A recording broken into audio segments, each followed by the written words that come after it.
सभी लोगों को नमस्कार।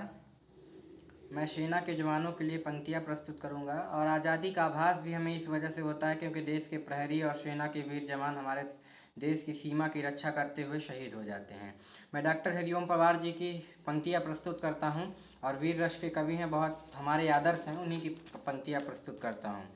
मैं केशव का 5 जन भी गहन मौन में खोया हूँ, उन बेटों की आज कहानी लिखते लिखते रोया हूँ। जिस माथे की कुमकुम बिंदी वापस लौट नहीं पाई, चुटकी झुमके पायल ले गई कुर्बानी की अमराई। कुछ बहनों की राखी जल गई बर्फीली घाटी में, बेदी के गठबंधन खोए गलवान की माटी में। पर्वत पर कितने सिंदूरी सपने दफन हुए होंगे, 20 बसंतों के मधुमासी जीवन हवन हुए होंगे। टूटी चूड़ी खुला महावर रूठा कंगन हाथों का, कोई मोल नहीं दे सकता बासंती जज्बातों का। जो पहले चुंबन के बाद लाम पर चला गया, नई दुल्हन की सेज छोड़कर युद्ध काम पर चला गया।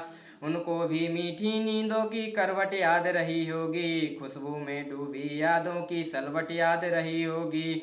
उन आँखों की 2 बूंदों से सातों सागर हारे हैं, जब मेहंदी वाले हाथों ने मंगलसूत्र उतारे हैं।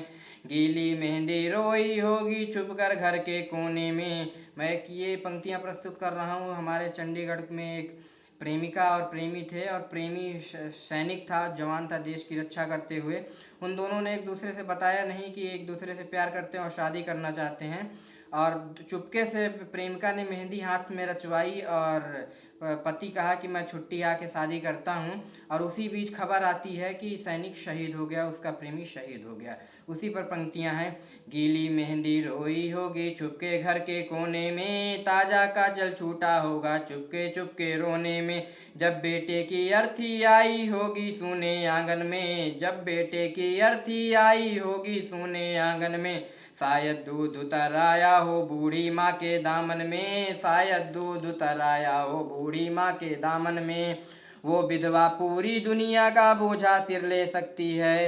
ये पंक्तियाँ हैं। हमारे देश में जब कोई जवान शहीद होता है या कोई पुरुष शहीद होता है तो महिला उस अर्थी को कंधा नहीं देती। लेकिन भारत में ऐसा पहली बार हुआ कि जब एक स्त्री ने उसका पति सेना में थे और वो शहीद हुए, तो वही शादी का जोड़ा पहन के वो जो है अपने पति को अर्थी को कंधा देने गई। तो उसके संदर्भ में वो विधवा पूरी दुनिया का बोझ सिर ले सकती है, जो अपने पति की अर्थी को भी कंधा दे सकती है। वो विधवा पूरी दुनिया का बोझा सिर ले सकती है, जो अपने पति की अर्थी को भी कंधा दे सकती है। मैं ऐसी हर देवी के चरणों में शीश झुकाता हूँ, इसीलिए कविता को मैं हथियार बना कर गाता हूँ, इसीलिए मैं कविता को हथियार बना कर गाता हूँ। जिन बेटों ने पर्वत काटे हैं अपने नाखूनों से, जिन बेटों ने पर्वत काटे हैं अपने नाखूनों से, उनकी कोई मांग नहीं है दिल्ली के कानूनों से, उनकी कोई मांग नहीं है दिल्ली के कानूनों से। जो सैनिक सीमा रेखा पर ध्रुव तारा बन जाता है, उस कुर्बानी के दीपक में सूरज भी शर्माता है। जो सैनिक सीमा रेखा पर ध्रुव तारा बन जाता है, उस सैनिक की कुर्बानी पर सूरज भी शर्माता है। गर्म दहानों पर तोपों से जो सीने अड़ जाते हैं, गर्म दहानों पर तोपों से जो सीने अड़ जाते हैं, उनकी गाथा लिखने को अंबर भी छोटे पड़ जाते हैं, उनकी गाथा लिखने को अंबर भी छोटे पड़ जाते हैं। उनके लिए हिमालय कंधा देने को झुक जाता है, उनके लिए हिमालय कंधा देने को झुक जाता है।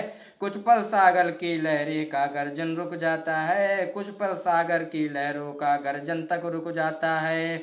उस सैनिक के शव का दर्शन तीरथ जैसे होता है, उस शव के दर्शन तीरथ जैसे होता है। चित्र शहीदों की मंदिर का मूरत जैसे होता है, उस सैनिक के शव का दर्शन तीरथ जैसे होता है। चित्र शहीदों का मंदिर की मूरत जैसे होता है, चित्र शहीदों की मंदिर का मूरत जैसा होता है।